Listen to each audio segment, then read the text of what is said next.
Aku tidak begitu suka berteman dengan seniman, terutama penulis. Entah kenapa, tapi aku suka berteman dengan dia, padahal dia penulis. Mungkin pada irisan yang lain, aku ketemu dengannya. Mungkin. Tapi berkali-kali aku mencoba berpikir keras, membuat 2 kolom ke bawah dan berpuluh-puluh kolom ke samping. 2 kolom itu kuisi namaku dan namanya. Dan yang berpuluh-puluh kolom ke samping itu untuk segala hal yang memungkinkan kenapa aku bisa suka berteman dengannya.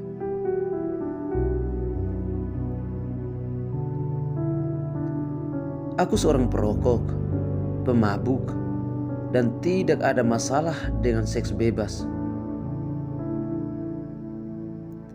Dia batuk-batuk jika ada orang yang merokok di sampingnya, tidak minum alkohol, dan sampai umur hampir 40 tahun belum pernah tidur dengan seorang wanita pun.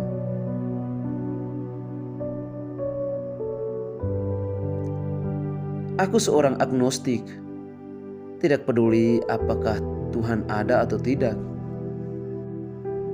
Merasa itu tidak cukup penting, bahkan untuk sekadar dipertanyakan.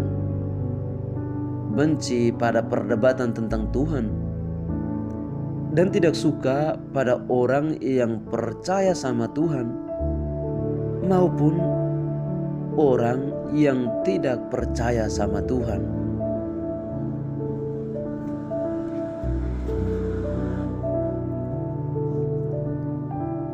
Dia seorang Katolik yang saleh. Aku orang yang gampang bosan pada sesuatu, terutama ruang. Tidak suka bermain game di komputer dan berangkat tidur di hari menjelang siang. Dia bisa berhari-hari berada di balkon rumahnya, menghadap laptop mungil, bermain game, atau menulis tanpa tidur sama sekali.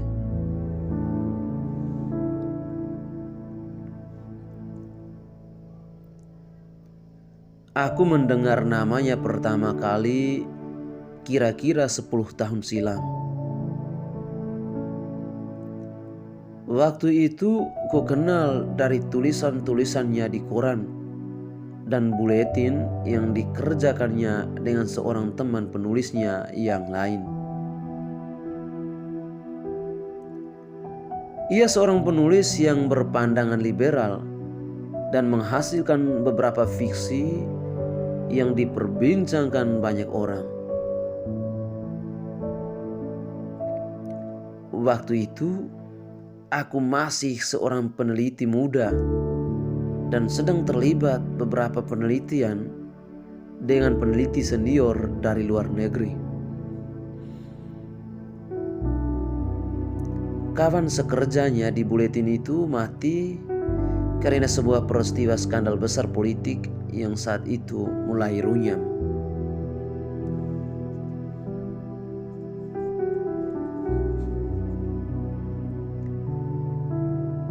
Aku bertemu dengannya pertama kali di sebuah kongres kebudayaan tandingan yang diselenggarakan oleh beberapa penulis dan pelaku kebudayaan yang tidak sepakat dengan kongres serupa yang banyak didominasi oleh orang-orang tua. Tapi waktu itu aku pun hanya ikut karena peneliti seniorku diminta untuk mempresentasikan kerja-kerjanya. Saat itulah aku bertemu dengannya. Seorang penulis muda yang cukup disegani, ramah, saleh, dengan pandangan-pandangan yang cukup maju. Kami sempat bercakap sebentar ketika saat makan siang tiba.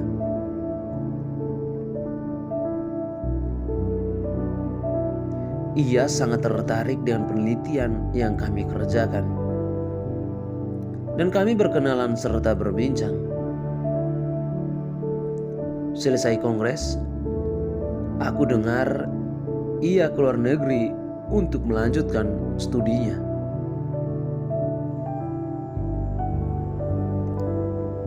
Beberapa tahun kemudian, perang saudara benar-benar pecah. Pihak penguasa berhadapan dengan salah satu senyap di angkatan bersenjata. Beberapa tahun kemudian, perang saudara benar-benar pecah. Pihak penguasa berhadapan dengan salah satu sayap di angkatan bersenjata yang mendukung politisi muda untuk melakukan pembersihan di pemerintahan dan kekuasaan.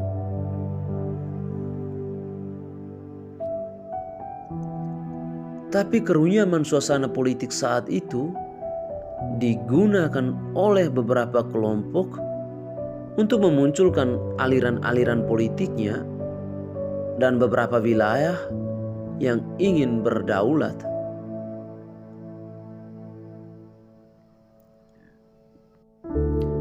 Waktu itu, namaku juga belum mulai dikenal sebagai penulis. Bersama beberapa kelompok penulis, pemusik dan pelukis, aku ikut mendeklarasikan sebuah gerakan politik dan masuk ke hutan untuk ikut bergabung dengan sekelompok gerilyawan yang menghendaki pembersihan pemerintahan yang berkuasa. Namun tidak mau dan tidak setuju dengan gerakan perubahan yang disokong oleh sayap bersenjata.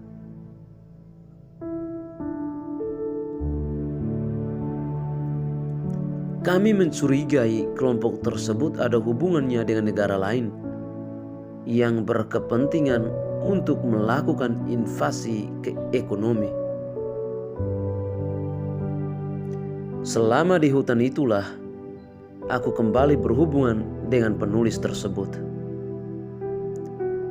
Kurir-kurir politik kami yang ada di luar negeri banyak ditolong olehnya untuk mempropagandakan visi dan misi kelompok kami.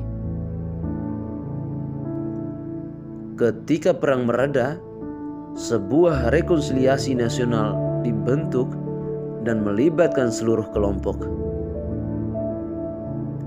Ia pulang ke tanah air dan aku turun dari hutan.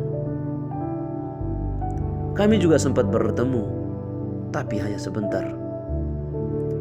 Ia kemudian diminta untuk menjadi staf di Kementerian Dalam Negeri dan mendapat grant untuk penelitian di luar negeri. Selama di luar negeri, aku mendengar istrinya meninggal dunia karena digerogoti penyakit kanker dan 2 anaknya meninggal karena kecelakaan. Sepulang dari penelitian di luar negeri, aku menjadi seorang wartawan. Di tahun-tahun tersebut, aku banyak bertemu dan berdiskusi dengannya. Aku jadi tahu betapa salehnya dia. Kesibukannya bekerja sebagai staf Kementerian Dalam Negeri membuatnya tidak begitu mempunyai banyak waktu. Aku hanya bertemu di saat-saat tertentu. Itu pun hanya beberapa jam. Dan biasanya kami lakukan setelah ia pulang dari gereja atau ketika ia mendapat jatah rehat maupun cuti. Aku diundang ke rumahnya yang besar dan sepi. Kadang aku berkunjung untuk beberapa hari. Dari sana aku tahu ia seorang penulis yang tahan berhari-hari menghadap laptop mungil di balkon rumahnya. Tidak begitu peduli apakah aku ada di sana atau tidak. Tapi kupikir itu cukup menyenangkan. Aku tidak begitu suka mengganggu orang yang sedang melakukan kesenangan-kesenangannya. Demikian juga aku tidak begitu suka diganggu ketika aku melakukan kesenangan-kesenanganku. Kadang hubungan dan percakapan tidak begitu penting ketika kami berdekatan. Aku membaca buku-bukunya yang banyak, membuat kopi, lalu duduk di pojok yang lain dalam balkon rumahnya, di mana pada saat yang sama dia sibuk menulis. Ketika aku dipecat dari koran di mana aku bekerja karena ketidakdisiplinan, ia orang pertama yang mengontakku, meminta nomor rekeningku, dan mengirimkan uang bulanan yang lebih dari cukup buat orang sepertiku. Sekalipun sudah kubilang berkali-kali bahwa banyak kolegaku yang juga melakukan hal yang serupa, yang justru membuatku kaya tanpa bekerja, ia tetap mengirimkan uang. Dan ketika aku bilang bahwa uang yang banyak selalu membuatku kebingungan, sebab aku tidak tahu bagaimana membelanjakan uang, ia tetap juga mengirimkan uang. Bahkan di saat-saat tertentu, mungkin ketika ia mendapatkan banyak uang dari proyek-proyek maupun royalti buku-bukunya, kiriman itu bisa 2 atau 3 kali lipat. Akhirnya, aku hanya bisa diam dan menjadi saksi yang kemudian terbiasa bahwa uang di rekeningku begitu menumpuk.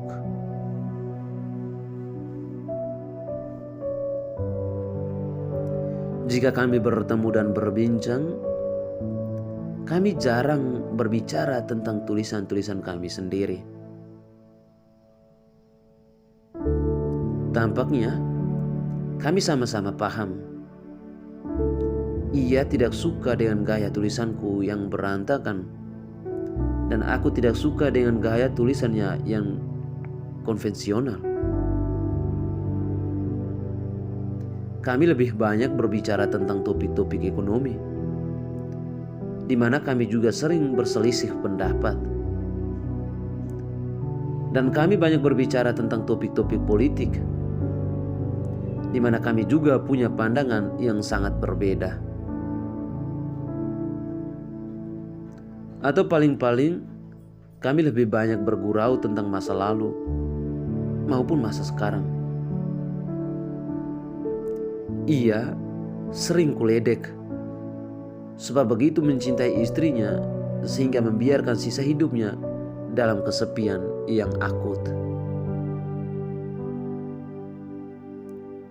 Sedang dia banyak menyindir tentang fase kehidupanku yang tidak pernah sempurna, sebab aku tidak pernah ingin dan tidak pernah punya niat untuk menikah.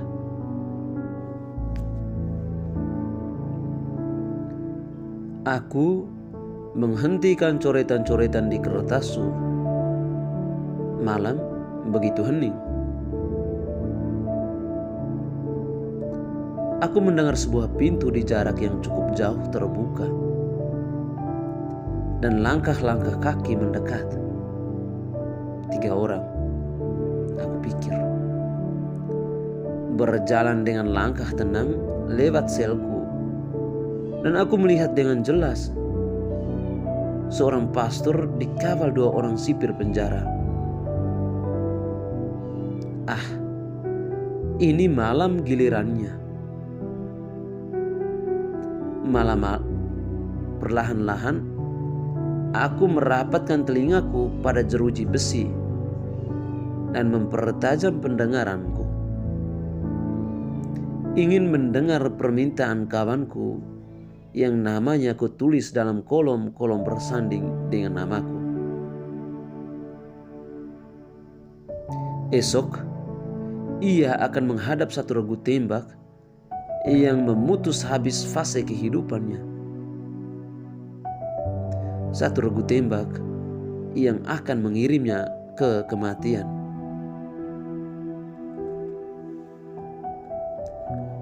Suaranya terdengar sangat tenang.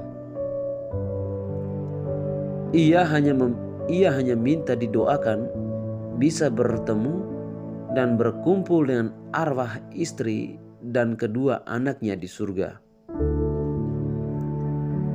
Ia minta agar seluruh kekayaannya diserahkan untuk sebuah lembaga yatim piatu dan rumah panti jompo.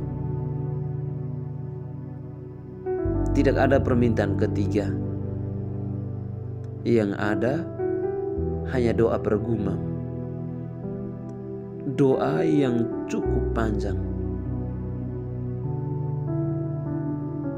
Ternyata orang yang sedang menghadapi kematian membutuhkan doa yang cukup panjang untuk sekadar memastikan bahwa apa yang dia yakini akan menjadi kenyataan. Aku tersenyum kecut.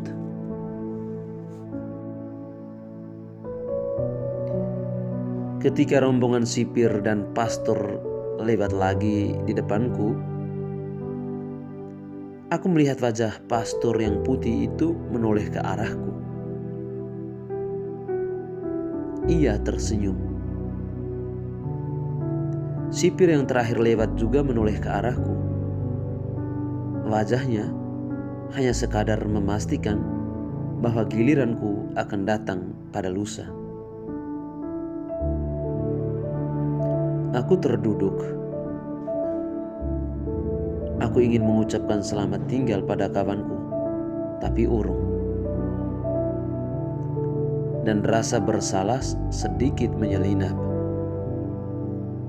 Tapi kemudian bisa kuhadapi. Tidak ada yang bisa dipersalahkan. Dan tidak baik menyalahkan diri sendiri yang juga akan menghadap regu tembak yang sama dan hanya berbeda satu hari.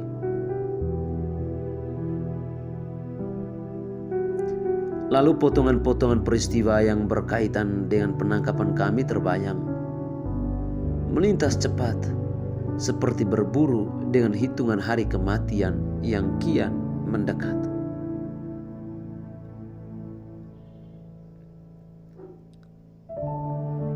Kondisi politik kembali runyam. Kerusuhan ada di mana-mana. Koalisi yang didapat dari sebuah rekonsiliasi nasional hanya semakin mengukuhkan teori bahwa setiap koalisi politik akan lebih didominasi oleh kekuatan paling besar. Dan biasanya pengkhianatan berawal dari sana.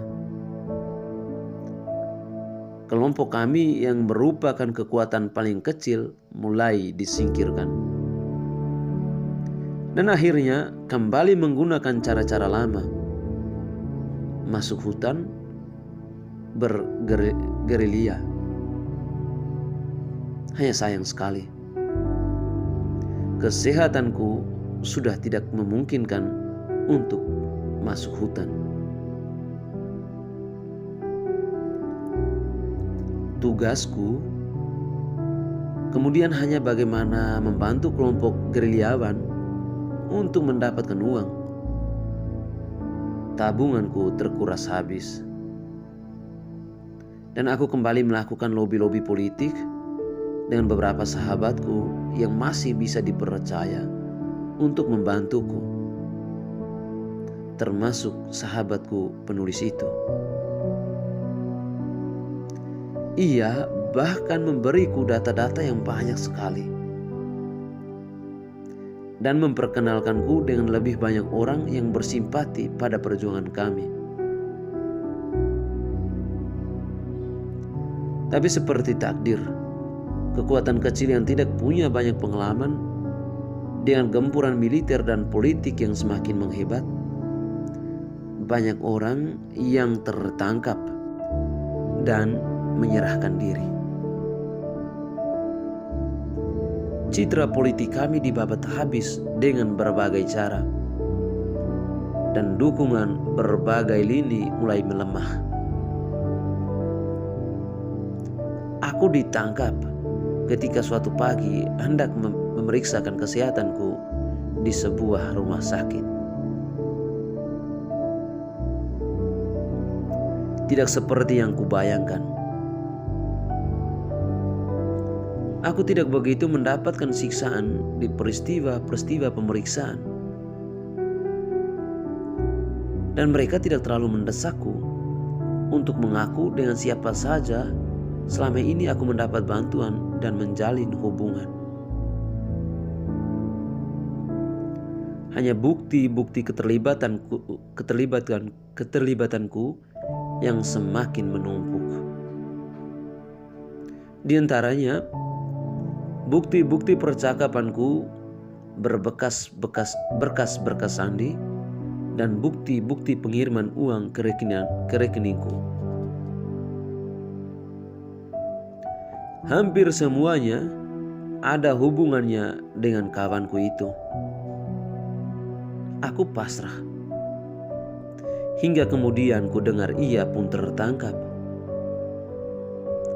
Aku sama sekali tidak menduga ketika aku dikirim ke sel setelah vonis mati dibacakan, ku jumpai ia di sel sebelahku.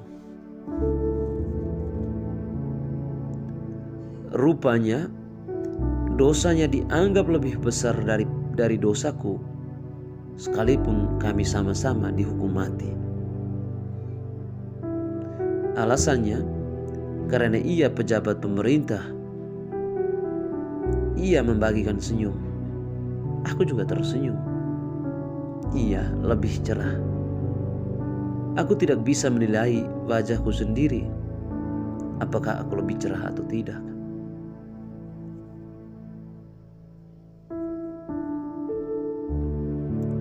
Kini, potongan-potongan peristiwa seputar penangkapan berganti dengan potongan-potongan kenangan.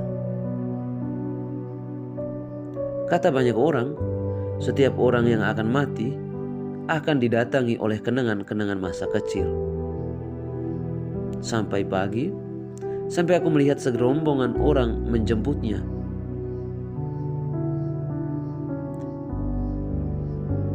Saat ia masih sempat berhenti sebentar di depan selku, mengulurkan tangannya menyentuh pundakku.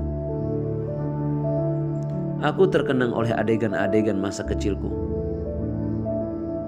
Aku tergagap. Menyentuh tangannya yang memegang bahuku. Tangan yang hangat. Tangan yang sebentar lagi dingin, terkulai dan lesu. Wajah pastor itu mengangguk, menunduk. Sembari seperti memberi salam hormat. Orang yang punya agama memang sangat menghormati orang yang hampir mati. Aku juga mengangguk, tersenyum. Kawanku melepaskan tangannya. Matanya berbinar. Membalikkan tubuhnya tanpa berkata apa-apa. Aku menatap lekat punggungnya. Punggung yang sama yang kutatap ketika aku mendekatinya. Membawa cangkir kopi dan beberapa buku yang kuambil dari perpustakaan rumahnya untuk bergabung dengannya di balkon rumahnya. Punggung yang sama-sama meyakinkan. Punggung seorang pemeluk keyakinan yang teguh. Hidup dengan keteguhan yang tidak pernah berubah. Punggung yang melangkah lurus, menghadapi kematian dengan kadar teguh yang juga tidak berubah. Aku mendengar derit pintu dibuka, tertutup dari luar. Rombongan langkah kaki yang menjauh. Pintu besar yang dibuka ditutup dari luar dan hening.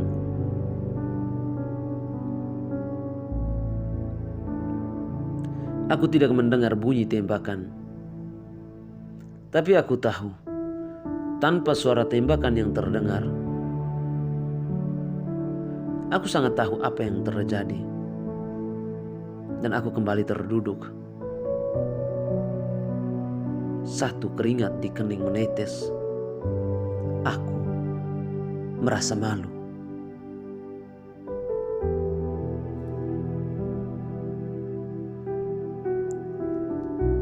Ini sebuah malam ketika esok adalah saat aku harus menghadap ragu tembak.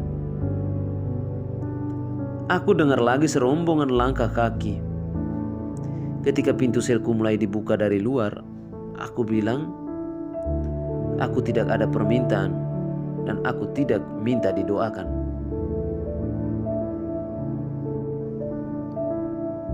Mereka tetap saja masuk. Seorang pendeta dan 2 orang sipir yang sama. Sambil berjaga-jaga, seorang sipir yang dekat pintu bilang bahwa mereka hanya menjalankan tugas. Lalu sipir lainnya membacakan serangkaian kalimat.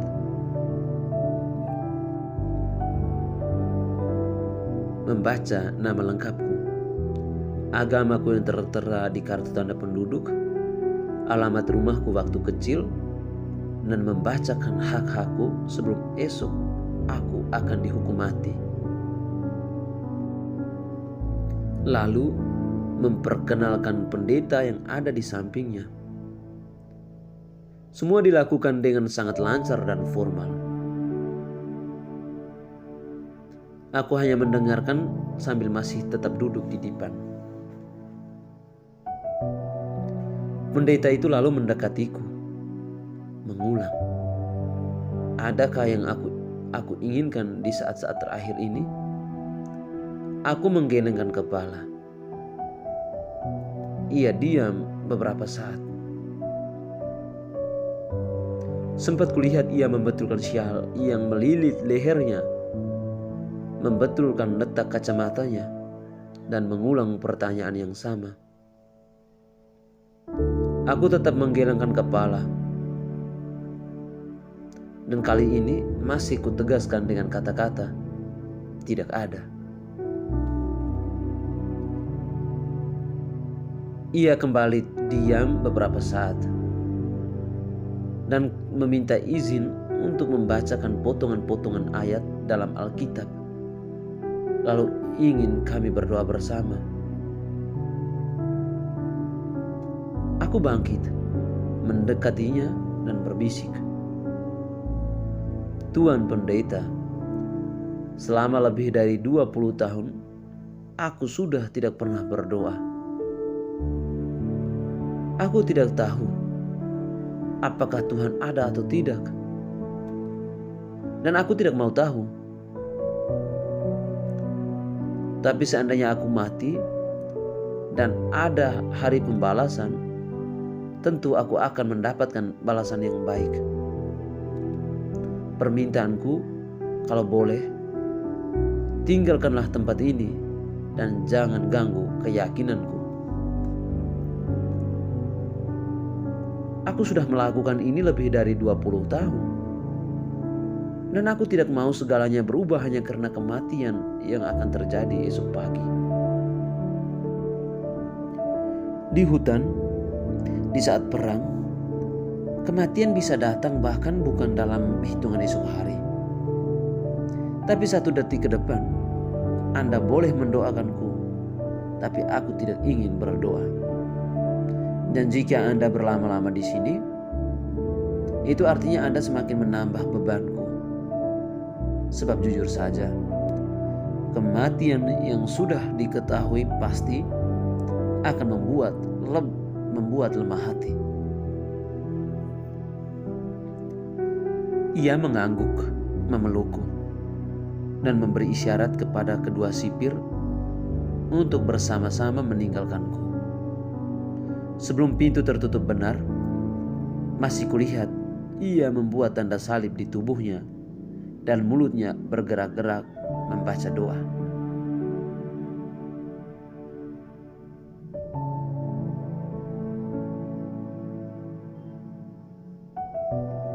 Sebelum mereka benar-benar pergi, aku teringat sesuatu, lalu melompat ke arah jendela berjeruji, memanggil sipir. Salah satu sipir mendekat. Aku bertanya, "Tuan, apakah Tuan melihat bagaimana sahabatku yang di sel samping mati di depan regu tembak tadi pagi?" Sipir itu mengangguk. "Bagaimanakah?" Sipir itu lalu mendekat ke arahku dan berbisik,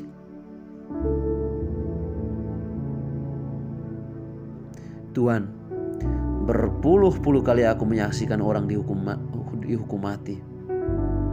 Tapi kematian kawan Tuan pagi tadi berlangsung dengan sempurna. Ia menuju tempat kematian dengan tenang. Tubuhnya sama sekali tidak bergetar.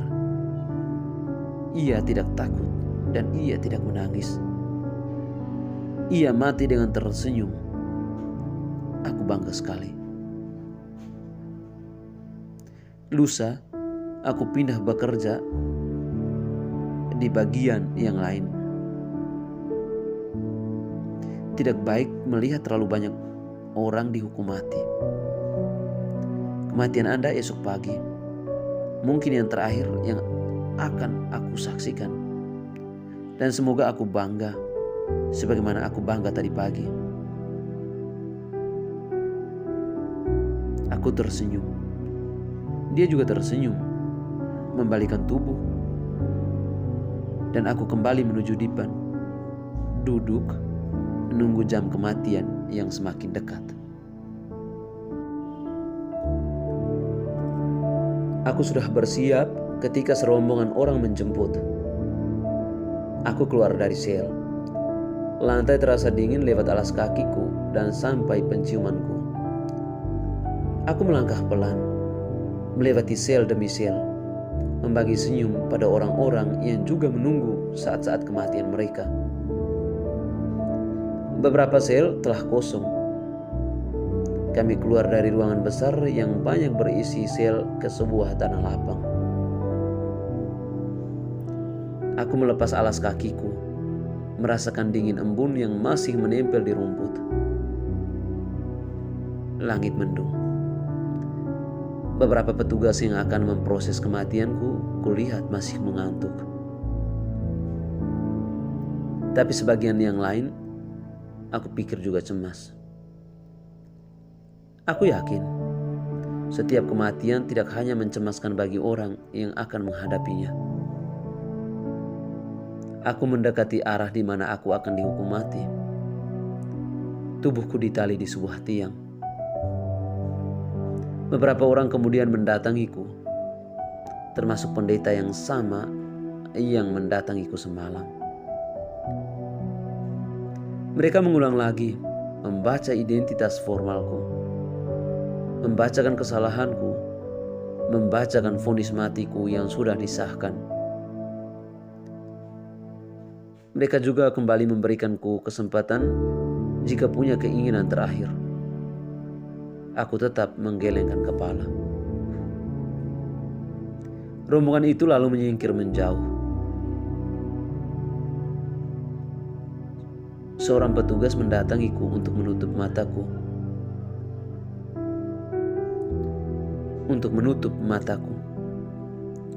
Dengan halus aku menolaknya. Beberapa orang penembak kemudian kulihat bersiaga. Pada momen yang singkat itu, Aku kemudian membayangkan kawanku yang tersenyum menghadapi kematian. Mengapa ia tersenyum? Bukankah kematian memang mengerikan?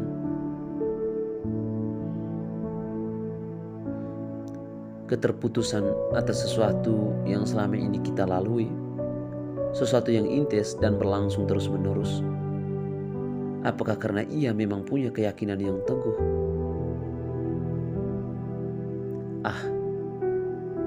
Tapi setidaknya ia memang punya harapan-harapan di seberang kematian. Ia punya harapan tentang hari pembalasan, mungkin tentang surga, mungkin tentang pertemuannya dengan istri dan kedua anaknya. Tapi aku, benarkah aku bertemu untuk bersiap untuk ini semua? Tiba-tiba keringat dingin kurasakan di sekujur tubuhku. Tiba-tiba terlintas harapan konyol datang. Ada serombongan orang yang meledakkan dinding dan menyelamatkanku. Aku tersenyum kecut. Aku pikir aku dilahirkan sebagai seorang pemberani. Tapi ternyata pada banyak hal aku takut. Juga saat ini. Aba-aba diteriakan. Aku teringat wajah sipir yang kutanya semalam. Aku tidak ingin mengecewakannya. Aku ingin dia melihatku teguh dan tersenyum. Kalau aku selama ini menghindar dari harapan besar tentang segala sesuatu, paling tidak aku ingin memegang dan bersandar pada hal-hal remeh di saat-saat seperti ini. Aku tidak ingin mengecewakannya, dan aku ingin dicatat sebagai seorang pemberani. Aku mengambil nafas panjang. Suara ledakan bergema bersamaan dengan warna gelap. Hening.